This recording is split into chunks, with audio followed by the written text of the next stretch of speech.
In this video, we'll be dealing with a case of congenital aniridia.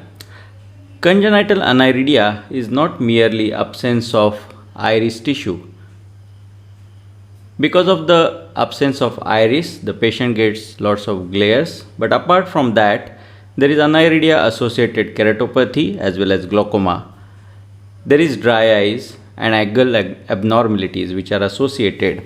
Limbal stem cell deficiency can lead to pannus and scarring, and foveal hypoplasia can lead to poor vision. They are also associated with systemic syndromes like WAGR and Gillespie syndrome, and cataract is a common presentation to have. While dealing with cataract in the case of congenital aniridia, we can use aniridia IOL or we can use aniridia rings and segment to reduce the glare post-operatively.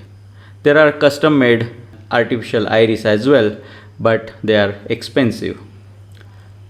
So I am presenting a case of congenital aniridia with intumescent cataract, a 18-year-old girl one-eyed with sudden diminution of vision. We expect low scleral rigidity, irregular cornea because of the scarring. Patient has nystagmus and already on anti-glaucoma medication. Young eye with lower scleral rigidity and intumescent cataract elastic capsule is a difficult case to handle. You can also see some kind of fibrosis in the anterior capsule here. I use the sodium hyaluronate and chondroitin sulfate combination, a heavier viscoelastic agent, and that is going to help me during CCC. I tried to aspirate out the fluid from the intumescent lens, but it was a dry tap, and here I should have started doing the capsulorhexis rather than trying to aspirate. Now I am injecting little bit of more viscoelastic here, but avoiding overfill of the chamber because as you can see the tears are already going out. So I decided to make another tear with the cystitome and try to enlarge the rhexis around this tear which was trying to go out. So I was able to manage it from one side and I could pull back the rhexis. So now it was time for the other side. Use of heavy viscoelastic agent is definitely useful, and using microcapsulorhexis forceps to guide this capsulorhexis helped me in getting a complete capsulorhexis, though it was a bit larger in size and oval in shape.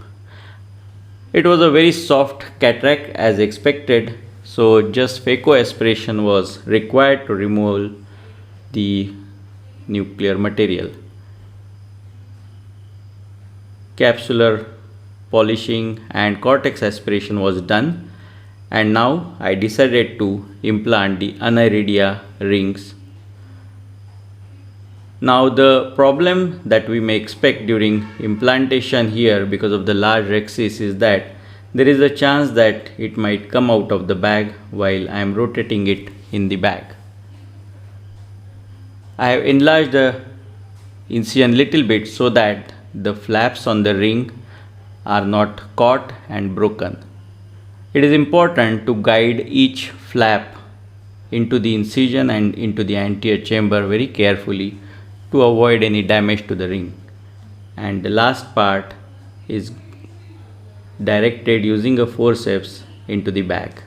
And as I expected, the superior part of the ring was out of the bag, so I decided to do this by manual maneuver where I retracted the ring with the Sinskey and then held it using the forceps and then guided it into the bag.